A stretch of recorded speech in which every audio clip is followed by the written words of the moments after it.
Hi అండి, నమస్తే. ఈరోజు నేను టమాటా చారు ఎలా చేయాలో చూద్దామండి. ముందుగా 1/2 kg టమాటాస్ కట్ చేసి వేసాను. ఇందులో కరివేపాకు, ఉప్పు, కారము, ధనియాల పౌడరు, ఆయిల్ వేసానండి.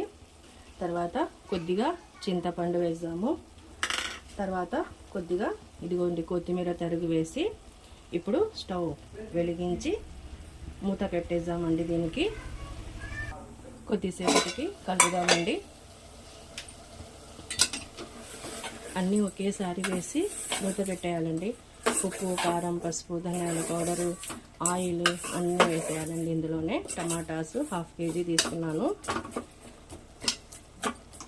1 టేబుల్ స్పూను ధనియాల పౌడరు, 2 టేబుల్ స్పూను కారము, పసుపు అన్నీ వేసానండి. కొత్తిమీర తరుగు, ఒక 8 ఎల్లిపాయలు వలిచి వేసామండి. ఇందులో మూత పెట్టేద్దాము.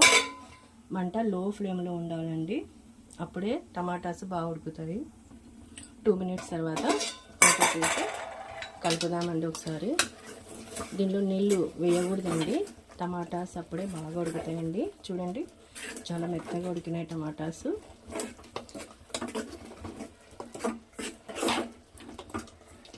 కొంచెం ఉడకాలి.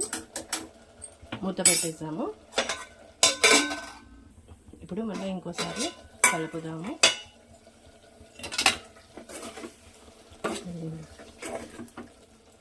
చూడండి, మెత్తగా ఉడికినాయి కదా టమాటాస్ బాగా.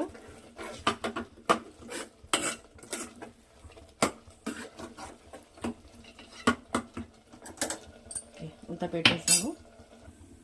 చూసాము, ఇప్పుడు బాగానే ఉడికినాయండి టమాటాస్. స్టవ్ బంద్ చేసేది వీటిని పూర్తిగా చల్లారనిస్తాము. ఇప్పుడు ఉడికించిన టమాటాస్ని ఒక మిక్సీ జార్లోకి తీసుకుందామండి. నేనైతే మిక్సీ జార్కే వేస్తానండి, మిక్సీకే వేస్తాను. టమాటా బాగా టేస్ట్గా వస్తుందండి టమాటా చారు. ఇదిగోండి, ఇలా మెత్తగా గ్రైండ్ చేసుకోవాలి. మళ్ళీ మనము దీంట్లోకి వేసుకుందాము. మనకి ఎంత కావాలో అంత చారు మనము చేయాలండి. ఇప్పుడు ఇందులో ఈ పచ్చి కరివేపాకు, కొత్తిమీర ఇట్లా మ్యాష్ చేసి వేయాలండి. చూడండి, నాకు ఇంత కావాలి, నేను ఇంత చేసుకున్నాను. మీకు ఎంత కావాలో మీరు చేసుకోవచ్చు అండి టమాటా చారు.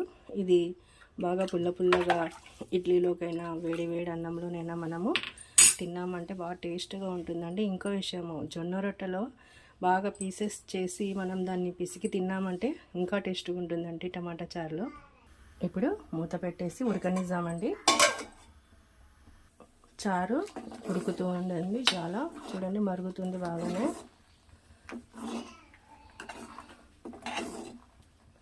ఇప్పుడు దీనికి తిరువాత వేద్దాము. ముందుగా స్టవ్ పైన ఒక తిరువాత గిన్నె పెట్టి స్టవ్ ఆన్ చేసి దాన్ని వేడి చేద్దామండి. ఇప్పుడు దీంట్లో ఆయిల్ వేద్దామండి. కొంచెం ఆయిల్ హీట్ అయిన తర్వాత ఇందులో ఆనియన్, కరివేపాకు వేద్దామండి. కలుపుదాము.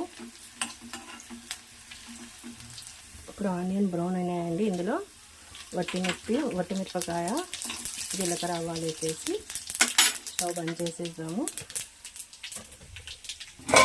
ఇప్పుడు మనం ఇక్కడ తర్వాత వేసేద్దామండి.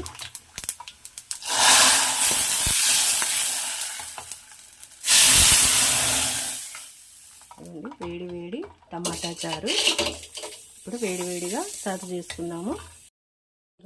వేడి టమాటా చారు అండి, చాలా టేస్ట్గా ఉంటుంది.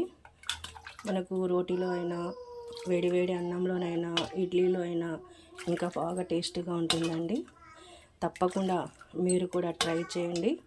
నా ఛానల్ సబ్స్క్రైబ్ చేయండి, లైక్ చేయండి. తప్పకుండా ట్రై చేయండి. Thank you.